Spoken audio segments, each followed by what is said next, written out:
وسلم على رسولنا الكريم أما بعد فقد قال الله تبارك وتعالى يا أيها الذين آمنوا كتب عليكم الصيام كما كتب على الذين من قبلكم لعلكم تتقون وقال نبينا صلى الله عليه وسلم يا أيها الناس قد أظلكم شهر عظيم مبارك شهر فيه ليلة خير من 1000 شهر وشهر جعل الله صيام نهاره فريضة وجعل قيام ليله تطوعا من تقرب فيه بخير كان كمن أدى فريضة فيما سواه ومن أدى فريضة كان كمن أدى 70 فريضة أو كما قال نبينا صلی اللہ علیہ وسلم۔ بزرگان محترم، عزیزان گرامی، رمضان المبارک کا مہینہ بالکل آنے کے قریب ہے۔ حضرت رسول اللہ صلی اللہ علیہ وسلم کے زمانے میں آپ علیہ الصلاۃ والسلام نے رمضان کے آنے سے پہلے سب کو جمع کر کے خطبہ آپ نے سب کے سامنے دیا تھا۔ آپ علیہ الصلاۃ والسلام ویسے رمضان المبارک کا 2 مہینے پہلے سے انتظار کیا کرتے تھے۔ جو دعائیں ہیں آپ صلی اللہ علیہ وسلم کی، اس میں یہ کہا گیا، آپ دعا مانگے کرتے تھے، اللہم بارک لنا فی رجب و شعبان وبلغنا رمضان،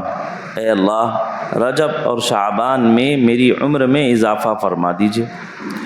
ایسا نہ ہو کہ اس میں میرے بلاوے کا حکم آ جائے اور زندگی کا اختتام ہو جائے، ایسا نہ ہو، بلکہ مجھے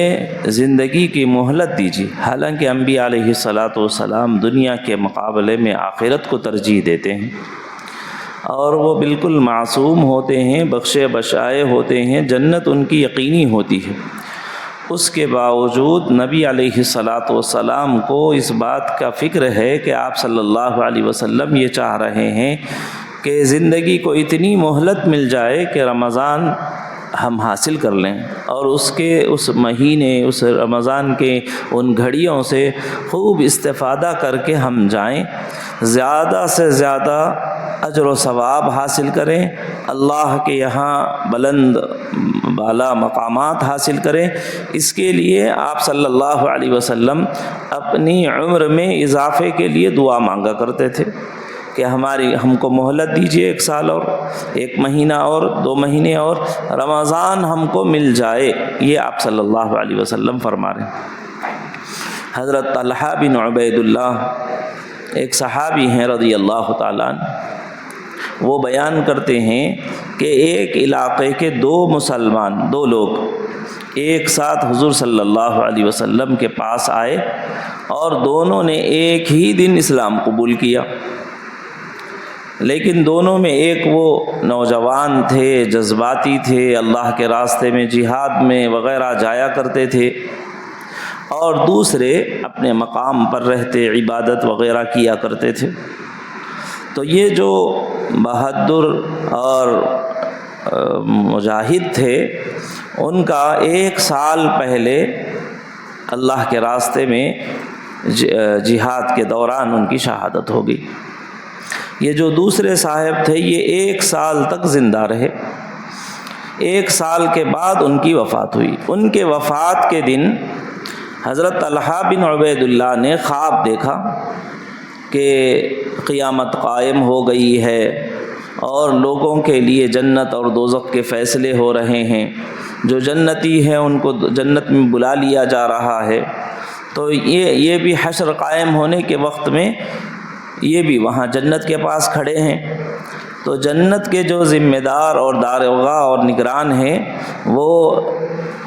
اندر سے باہر آئے، اور انہوں نے آ کر وہ صاحب جن کا 1 سال کے بعد انتقال ہوا تھا، ان سے کہا کہ آپ اندر آ جائیے جنت میں۔ اور جن کا 1 سال پہلے انتقال ہوا اور اللہ کے راستے میں جہاد کی حالت میں ہوا اور ان کی زندگی پوری کی پوری مجاہدانہ زندگی رہی، ان کو پہلے نہیں بلایا گیا۔ پھر کچھ دیر کے بعد دروازہ کھلا اور جو مجاہد تھے ان سے کہا گیا کہ آپ بھی جنت میں آ جائیے، اور حضرت طلحہ سے کہا گیا کہ آپ کا وقت ابھی نہیں آیا، آپ چلے جائیے۔ نیند ہوشیار ہوئی، خواب پورا ہوا، حضور علیہ السلام کے سامنے حضرت طلحہ نے بیان کیا، اور ان کو یہ تشویش تھی کہ یہ سن رکھا تھا انہوں نے کہ اللہ کے راستے میں جہاد میں جانا اور جان کا نذرہ اپنا پیش کرنا یہ بہت بڑے اجر و ثواب کا عمل ہے، اس سے بڑا کوئی اجر نہیں ہے۔ خون کا خطرہ زمین پر گرنے سے پہلے اللہ تعالیٰ شہید کے سارے گناہ معاف فرما دیتے ہیں اور ان کو ایک خاص زندگی عطا فرماتے ہیں۔ اللہ کہتے ہیں کہ ان کو اموات بھی مت کہو، یہ مت کہو کہ جو شہید ہو گئے وہ مر گئے ہیں، بل احیاء ولکن لا تشعرون، ان کو ایک زندگی دی جاتی ہے جس کا شعور اور اندازہ اور احساس ہم عام انسانوں کو نہیں ہوتا۔ تو انہیں یہ اشکال تھا، ان کے ذہن میں یہ تھا کہ پہلے اس شہید کو جنت میں بلا لینا چاہیے تھا اللہ تعالیٰ۔ کیا بات ہے کہ شہید کو دیر سے بلایا گیا اور یہ عام سے آدمی کو پہلے بلا لیا گیا، جن کا بستر پر مدینۃ المنورہ میں جن کا انتقال ہوا ان کو پہلے جنت میں بلا لیا گیا۔ یہ خواب حضور علیہ السلام کے سامنے انہوں نے بیان کیا تو آپ صلی اللہ علیہ وسلم نے ان کو سمجھایا کہ آپ نہیں جانتے کہ دونوں ایک ساتھ اسلام قبول کیے تھے، لیکن یہ 1 سال زیادہ زندے رہے، تو 1 سال کی نمازیں ان کے مقابلے میں ان کو زیادہ مل گئیں، 1 سال کے روزے انہوں نے ان کے مقابلے میں زیادہ رکھے، اور اتنی رکعتیں انہوں نے پڑھی ہیں، لہٰذا ان کا تو حق تھا ہی کہ یہ جنت میں پہلے جاتے۔ تو معلوم ہوا جس کو 1 سال کی زندگی ملی تھی اور 1 سال کا رمضان ملا تھا اور 1 سال کی فرصت دی گئی تھی، انہوں نے اس فرصت کو، ان لمحات کو، زندگی کے ان اوقات کو قدر کے ساتھ گزارا، اللہ کے رضا کے کام کیے۔ تو بسا اوقات اگر بندہ اپنی زندگی کے لمحات کی قدر کر لیتا ہے، جو گھڑیاں اس کو مل رہی ہیں، جو اوقات اس کو مل رہے ہیں، زندگی کی مہلت جو مل رہی ہے، بندہ اور اگر اس کی قدر کر لیتا ہے تو بہت سارے بڑے بڑے مقامات اس کو حاصل ہوتے ہیں، اتنے بڑے کہ شہیدوں سے بھی آگے ہو جاتا ہے۔ اس لیے اللہ تبارک و تعالیٰ نے ہم کو موقع عطا فرمایا، اور ہم انشاءاللہ اس سال کے رمضان المبارک کو حاصل کریں گے۔ تو ابھی سے ہماری نیت ارادہ ہونا چاہیے۔ حضور صلی اللہ علیہ وسلم تو دو مہینے پہلے سے رمضان آ رہا ہے، ہر دعا میں آپ یہ کہتے تھے کہ اللہ زندگی میں مہلت عطا فرمائیے، مجھے رمضان مل جائے، میں روزے رکھوں، تلاوت کروں، اعتکاف کروں، زکوٰۃ ادا کروں، نیکی کے خیر خواہی کے کام ادا کروں، لہٰذا میری عمر میں برکت عطا فرمائیے۔ 2 مہینے پہلے سے بے چینی ہے۔ آج ہمارے 2 دن پہلے بھی ہم کو یہ احساس اور یہ فکر نہیں ہے کہ کیسے میں پلان کروں اور میرے روزے پورے کیسے ہو جائیں، تراویح اور تلاوتوں کا کیسے اہتمام اور ذکر اذکار کے لیے میری کیا منصوبہ ہے، وہ ہمارے پاس نہیں ہے۔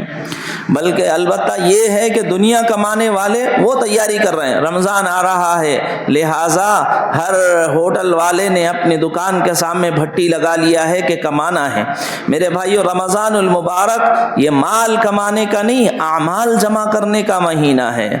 اس مہینے میں صرف نئے کپڑے پہن لینا یہ نہیں، زندگی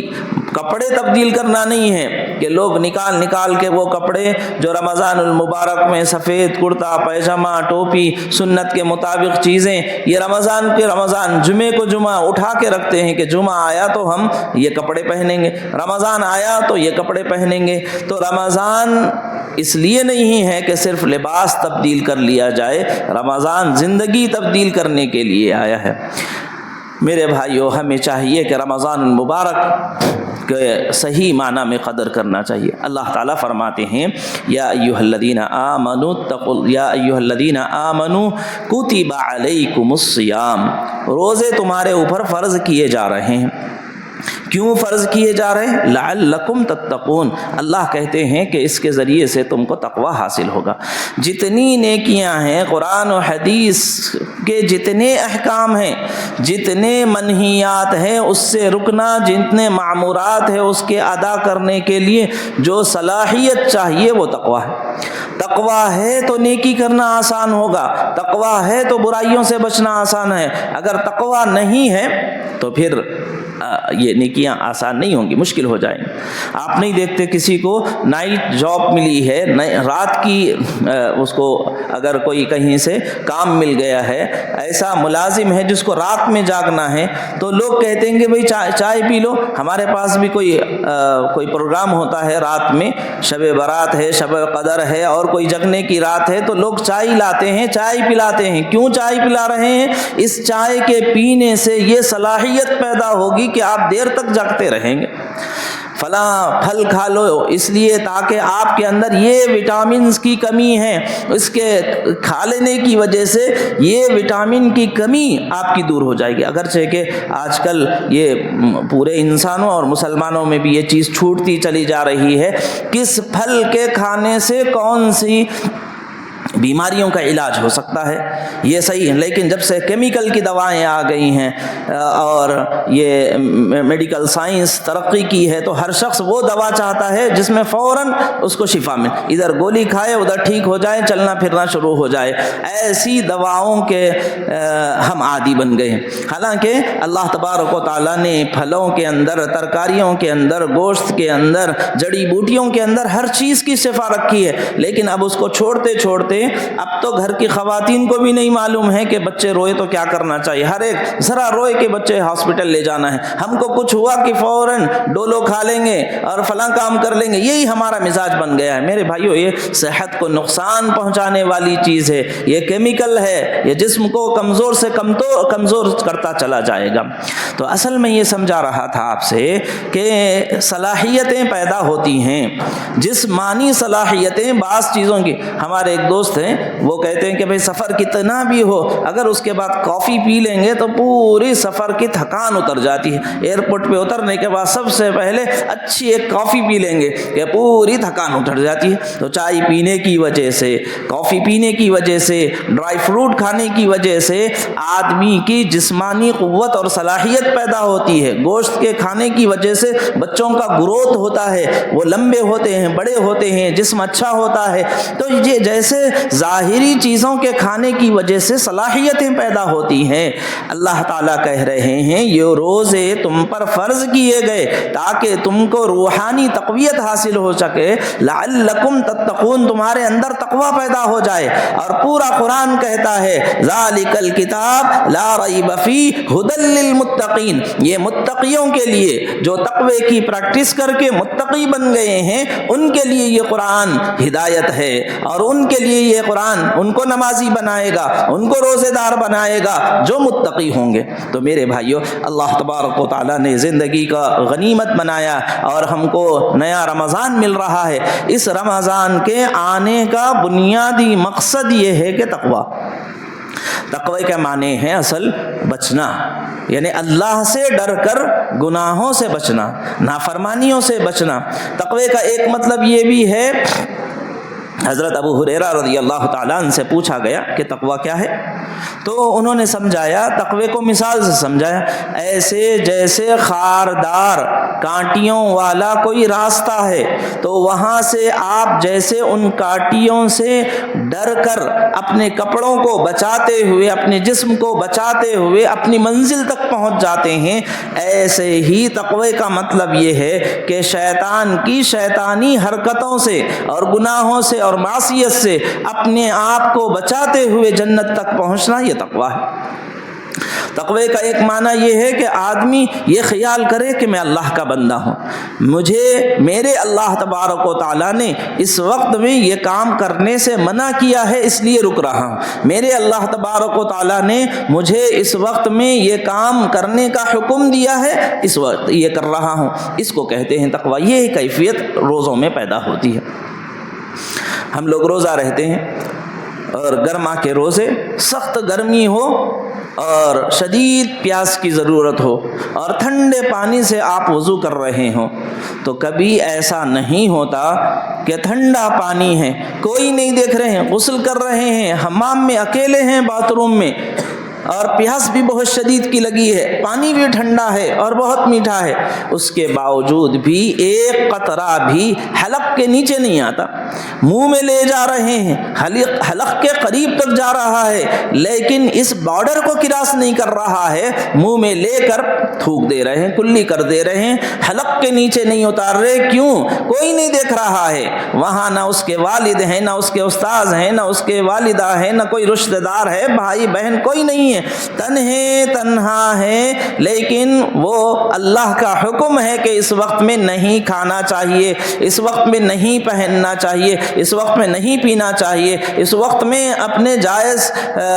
رشتوں سے بھی اپنے خواہشات کو پورا نہیں کرنا چاہیے، تو بندہ رکا رہتا ہے۔ تو یہ جو پانی پینے سے اور یہ جو کھانا کھانے سے بندہ رکا رہ رہا ہے، فریج بھر کے فروٹ رکھے ہوئے ہیں اور بسا اوقات سحری بھی نہیں کیے ہیں، بھوک محسوس ہو رہی ہے، تب بھی کوئی نہیں دیکھ رہا ہے، گھر میں کوئی نہیں ہے، تو بھی ایک لقمہ بھی اٹھا کے نہیں کھاتے۔ بڑے تو بڑے ہیں، چھوٹے بچے بھی نہیں کھاتے۔ اگر ان سے کہا جائے کہ بیٹا آپ بچے ہیں، آدھے دن میں کھا سکتے ہیں، کھا لو، تب بھی وہ نہیں کھاتے ہیں۔ بس اس وجہ سے نہیں کھاتے ہیں کہ یہ ہم اللہ کے حکم میں کو پورا کر رہے ہیں۔ میرے اللہ تبارک و تعالیٰ نے مجھے کہا ہے وَأَتِمُّ الصِّيَامَ إِلَى اللَّيْلِ، رات تک روزے کو پورا کرو، صبح صادق سے لے کر غروب شمس تک کوئی چیز کھانا نہیں پینا نہیں، اللہ نے کہہ دیا ہے، تو بندہ رکا رہتا ہے۔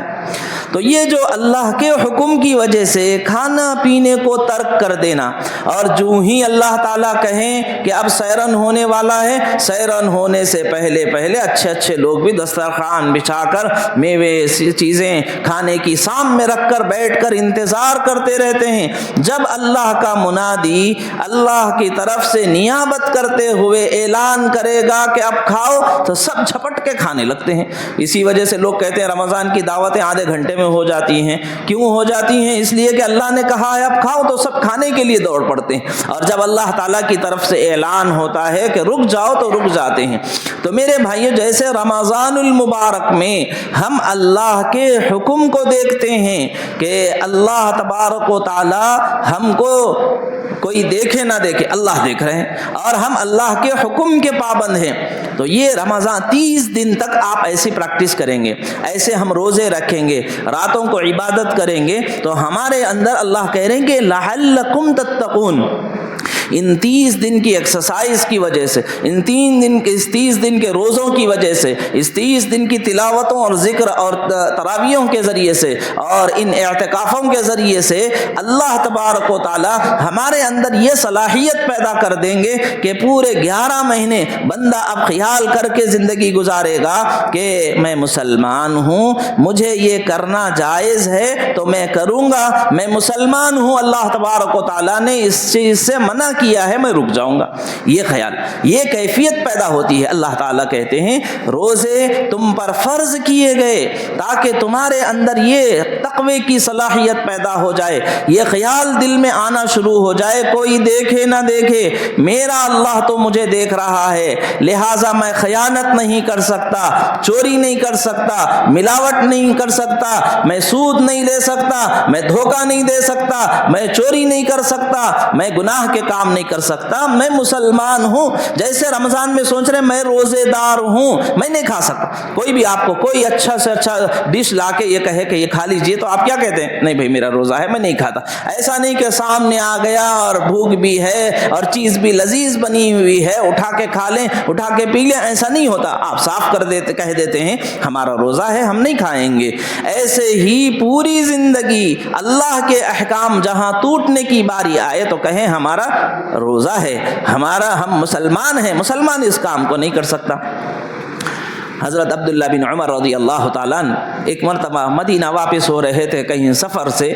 تو مدینے سے قریب میں ایک منزل پر آپ کا پڑاؤ ہوا، قیام ہوا، تو دوپہر کا وقت تھا، دسترخوان بچھا دیا گیا، کھانا لگا دیا گیا، کھانا کھا رہے تھے تو عبداللہ بن عمر رضی اللہ تعالیٰ عنہ نے دیکھا کہ قریب میں ایک چرواہا ہے اور وہ بکریاں چرا رہا ہے، تو حضرت نے خیال کیا کہ اس کو بھی کھانے میں شریک کر لیں، تو اس کو بلایا اور کہا کہ آ جاؤ ہمارے ساتھ کھانے میں شریک ہو جاؤ، کھانا کھا لو۔ تو اس بکریوں کے چرواہے نے یہ کہا کہ میں تو صائم ہوں، میں روزے دار ہوں، میں کھانا نہیں کھا سکتا۔ تو حضرت عبداللہ بن عمر رضی اللہ تعالیٰ عنہ بہت بڑے صحابی ہیں، حضور علیہ الصلاۃ والسلام کے سنتوں کے عاشق ہیں اور حضور کی اتباع کرنے والے ہیں، اور جب انہوں نے دیکھا کہ یہ بندہ اس کڑاکے کی دھوپ میں جنگل میں بکریاں چرا رہا ہے اور ادھر ادھر بھاگ رہا ہے، دوڑ رہا ہے اور تھک رہا ہے اور ایسی حالت میں روزہ رکھا ہوا ہے، وہ بھی نفل روزہ رکھا ہوا ہے، تو حضرت ابن عمر نے اس سے کہا کہ یہ تو رمضان کا مہینہ نہیں ہے، تو کیسے کس وجہ سے روزے رہ رہے ہو؟ تو اس نے کہا کہ میں ایام خالیہ کو اصول کر رہا ہوں، فرصت کے لمحوں کو غنیمت سمجھ کے اس سے نیکیاں کمانے اور جمانے کا کام کر رہا ہوں، اللہ نے صحت دی ہے، روزہ میرے لیے آسان ہے، اس وجہ سے اس وقت میں روزہ رکھ لے رہا ہوں، پتہ نہیں آگے چل کے کیا بیماریاں آ جائیں گی، کیسے حالات ہو جائیں گے اور میں روزہ رکھ پاؤں گا نہیں پاؤں گا۔ میرے بھائیوں، جن کو آج صحت ہے وہ قدر کر لیجئے، ایک وقت آنے والا ہے مجھے بھی اور ہم سب کو کہ ہم سجدہ کرنا چاہیں گے تو سجدے کے لیے جھک نہیں سکیں گے، پیشانی رگڑ نہیں سکیں گے، ترس جائیں گے سجدہ کرنے کے لیے، مجبور ہیں کہ سجدے میں جانے کے بعد اٹھنے کی صلاحیت ختم ہو جائے گی۔ ایک وقت آئے گا کہ چل کے مسجد کو آنے کی صلاحیت نہیں رہے گی، کوئی سہارا دینے والا نہیں رہے گا، تڑپ کے ہماری مسجد جمعہ کی نمازیں بھی گھروں میں ہو جائیں گی۔ یہ وقت آنے والا ہے، ہم سب کے ساتھ آنے والا ہے، تو آج صلاحیتیں ہیں، طاقت ہے، قدرت ہے، تو فرائض کے ساتھ، نوافل کے ساتھ، سنتوں کے ساتھ، خوب اہتمام کے ساتھ نیکیاں کرنا چاہیے۔ تو وہ چرواہا کہنے لگے کہ میں تو روزہ ہوں اور نفل روزہ ہوں، اللہ نے فرصت دی ہے، اس سے فائدہ اٹھا رہا ہوں۔ تو حضرت ابن عمر رضی اللہ تعالیٰ عنہ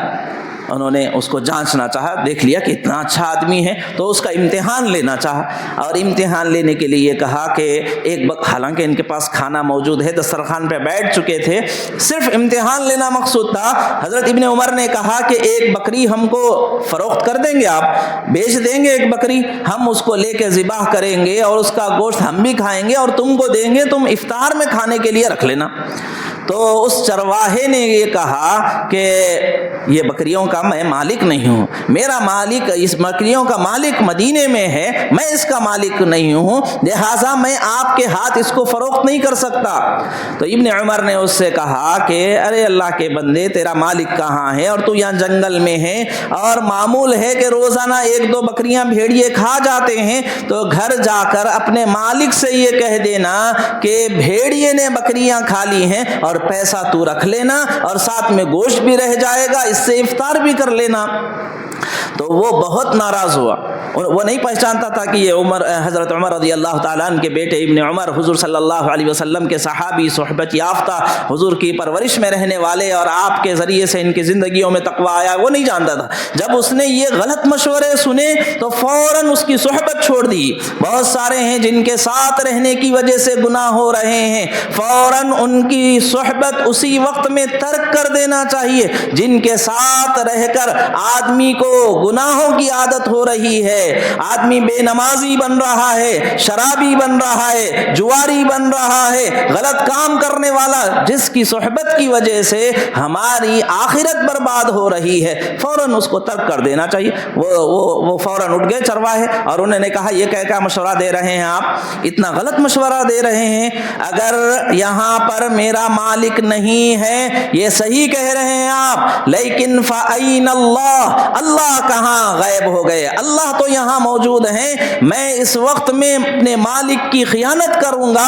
تو قیامت کے دن اللہ مجھ سے پکڑیں گے اور پوچھیں گے فَأَيْنَ اللَّهُ، یہ کہنے لگا وہ اللہ کے بارے میں آپ کیا کہہ رہے ہیں، وہ بھی چلے گئے، وہ بھی یہاں موجود نہیں ہے، یہ کہیں گے آپ، ایسا مشورہ دیں گے؟ وہ کہتا ہوا اٹھ کے چلے گیا۔ حضرت ابن عمر پر ایک وجد داری ہو گیا، جھوم اٹھے اور بار بار کہہ رہے تھے، ایک چرواہا کہہ رہا این اللہ، ایک چرواہا، ایک امت کا ایسا طبقہ جن کو دین دین کا آج کے زمانے میں کون ہے چرواہوں کو نماز کی دعوت دینے والے؟ کون ہے ان کو مسجدوں کو لانے والے؟ کون ہے ان کو تقوی کی بات سنانے والے؟ کتنا امت کا ایک بڑا طبقہ ہے جو مسجدوں سے دور ہے، جو نمازوں سے دور ہے، جو قرآن سے دور ہے، رمضان آ کر چلا جاتا ہے، ایک روزے کی توفیق نہیں ہوتی، ایسے بہت ایک بڑا طبقہ مسلمانوں کا ہے۔ تو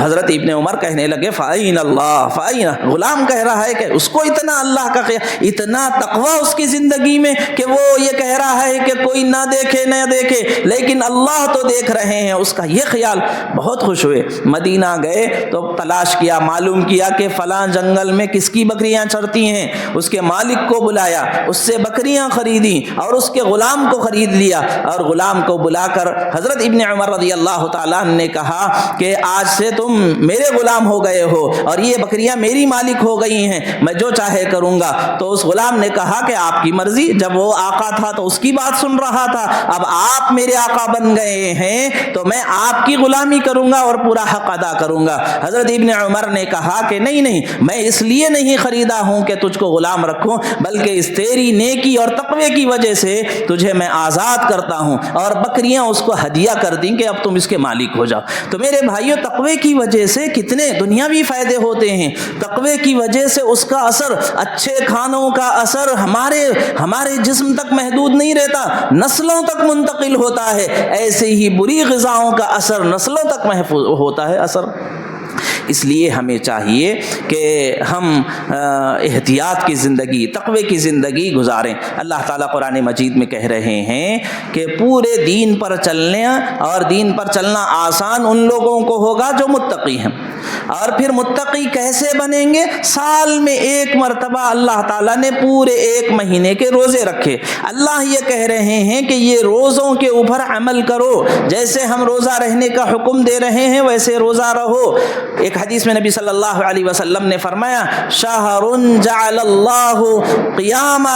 نہارہ فریضۃ، اللہ نے رمضان کے روزوں کو فرض کیا اور اس کی راتوں کے قیام کو اللہ نے سنت مؤکدہ بنایا ہے۔ تو جو اس طرح کی پریکٹس کریں گے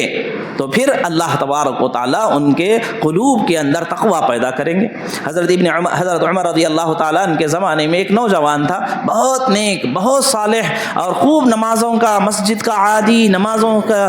پڑھنے والا، بہت اپنی حیا اور عفت اور پاک دامنی میں مشہور تھا۔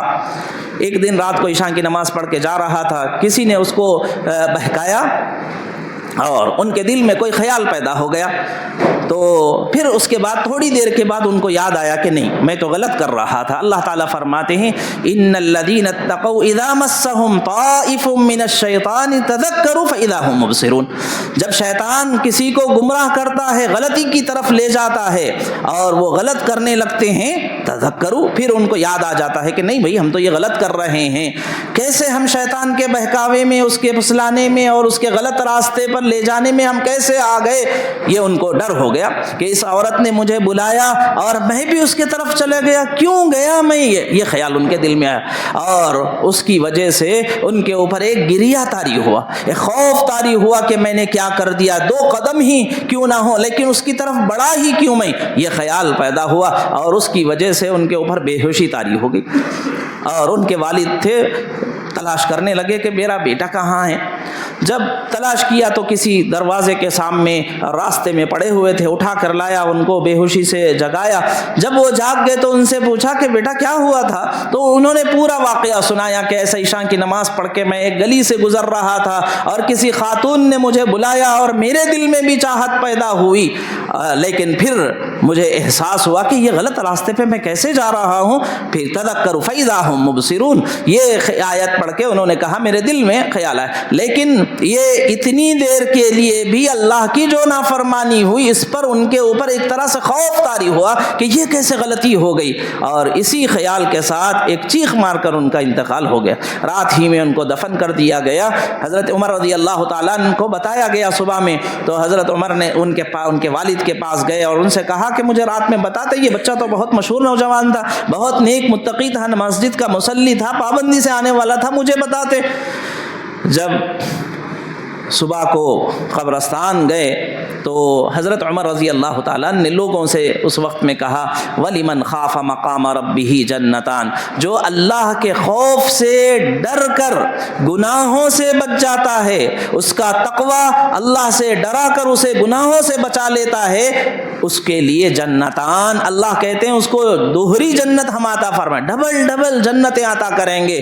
سارے راوی ابن عساکر نے اس روایت کو نقل کیا ہے، جتنے لوگ حضرت عمر کے ساتھ اس قبرستان پر تھے ان سب نے یہ سنا کہ وہ نوجوان اندر سے کہہ رہا ہے یہ وعدہ تو اللہ تعالیٰ نے میرا پورا کر دیا کہ میں اللہ کے ڈر سے گناہ سے بچا، اللہ نے میرے لیے ڈبل جنت کا اعلان کر دیا۔ تو میرے بھائیو، رمضان المبارک آنے والے ہیں، رمضان کے آنے کا بنیادی مقصد ہرگز یہ نہیں ہے، اب تو غیر بھی کہہ رہے ہیں کہ کھانے پینے کا کھانے کا نہیں ہوتا، پہننے کا نہیں ہوتا، شاپنگ کا مہینہ نہیں ہوتا، مال جمع کرنے کا مہینہ نہیں ہوتا، اعمال پہ محنت کرنے کی ضرورت ہے، دل کے اندر ٹھنڈک پیدا، دہی بڑے کھانے کا مہینہ نہیں ہے، یہ اپنے اندر تحمل پیدا کر، حلیم نہیں حلم پیدا کرنے کا مہینہ ہے، ہمارے اندر مودت آئے، لوگوں کے لیے خیر خواہی آئے، صبر کا مہینہ ہے، خیر خواہی کا مہینہ ہے، ایک دوسرے کا خیال کرنے کا مہینہ ہے۔ تو امید ہے کہ آپ رمضان آنے سے پہلے آپ تیاری کریں گے اور ارادہ کریں گے کہ ہم پورے روزے رہیں گے اور پوری تراویحاں پڑھیں گے اور تلاوت کلام اللہ کریں گے اور ایسے اعتکاف کا، صدقے خیرات کا اور افطار سحر کا انتظام کریں گے۔ اس کے ذریعے سے اللہ تعالی ہمارے دلوں کے اندر تقویٰ پیدا کرتے ہیں۔ اللہ تعالی ہم سب کو توفیق نصیب فرمائے کہ رمضان المبارک کی ہم خاطر خواہ اس کی قدر کریں، اس کے ایک ایک لمحے کو اصول کریں اور کسی بھی طرح کے وقت کو ضائع کرنے اور گناہ میں پڑنے سے اللہ ہماری حفاظت فرمائے۔ آمین وآخر دعوانا الحمد للہ رب